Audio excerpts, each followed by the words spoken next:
Anton Diabelli was born in 1781 and moved to Vienna in 1803, not long after Beethoven had settled in Vienna. To make ends meet, he started to work as a proofreader for a music publishing firm. Eventually, he started his own publishing firm in 1818 in partnership with Pietro Cappi. In 1821, that firm published the first opus of a relatively unknown young composer from Vienna, Franz Schubert. One of the first projects of Cappi and Diabelli was to ask 50 composers to write one variation each on a waltz by Diabelli, and they would then put all those variations into a published collection. Beethoven was one of the composers asked, and he sent an answer to Diabelli that yes, he would participate, but not with one variation, but a set of them. Beethoven started to compose the variations, and already by the summer he had some 22 variations done, but led the work aside, not returning to it until 4 years later, in 1823. In between that period of time, he wrote, among other things, the last 3 piano sonatas. In 1823, he composed another 11 variations, which finished a monumental work of 33 variations total, lasting over an hour.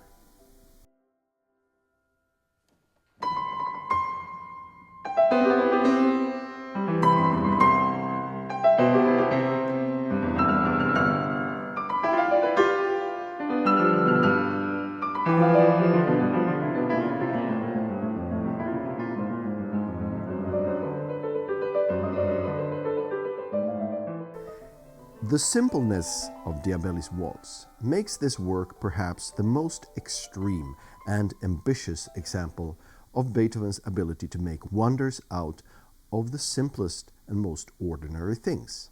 And here, the ordinary thing is Diabelli's theme. Rather than creating large logical narratives like in most of the piano sonatas, the Diabelli Variations are a series of miniatures, showcasing the incredible variety that Beethoven could create.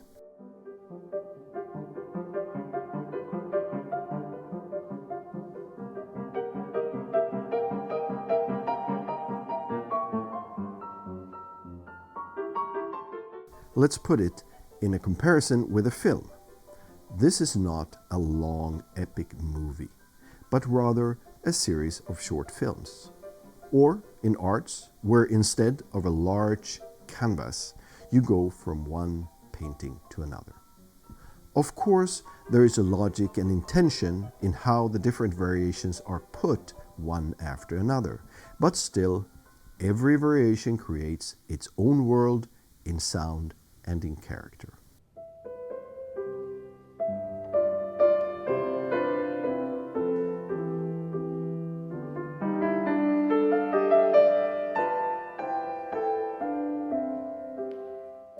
At the heart of Beethoven's creativity was improvisation. It was as an improviser at the piano that he first built a reputation in Vienna. He could sit and improvise for hours at the piano.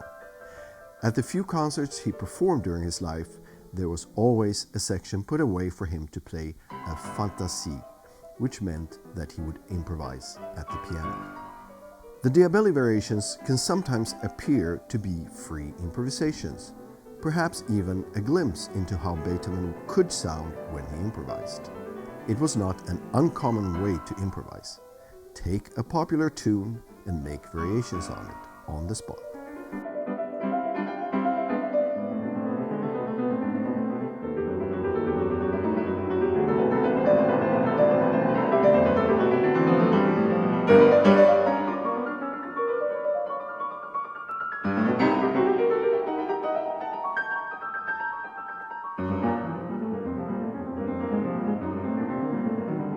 Some 20 years before the Diabelli Variations, a young Beethoven, furious at a piano rival named Daniel Stiebelt, took a viola part from a string quartet written by Stiebelt, turned the part upside down at the piano, hammered out the first notes with one finger and started to improvise on those strange sounding notes until Stiebelt was so humiliated that he left the room. This tells us, again, that making wonders out of nothing was something that inspired Beethoven, such as in the Diabelli Variations. It is not a stretch of the imagination that the Diabelli Variations are inspired and influenced by, and in some ways an homage to Bach's Goldberg Variations.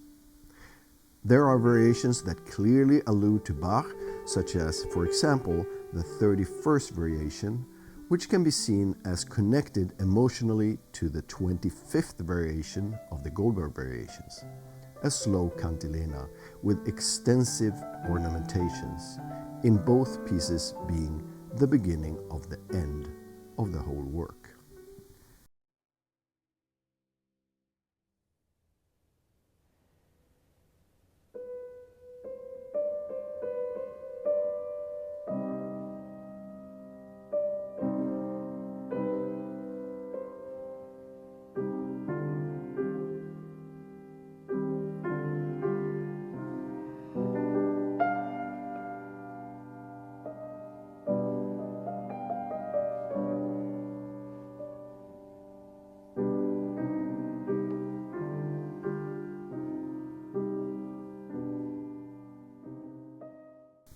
The Diabelli Variations have become something of a pianist's work, rather than a popular audience work.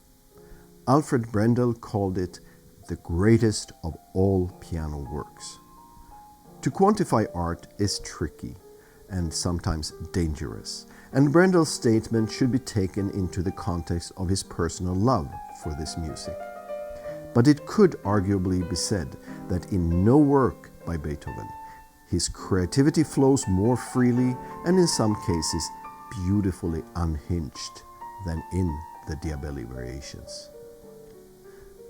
When Diabelli advertised the new composition he was publishing, the text went as follows: "We present here to the world variations of no ordinary type, but a great and important masterpiece to be ranked with the imperishable creations of the old classics. All these variations will entitle the work to a place beside Sebastian Bach's masterpiece."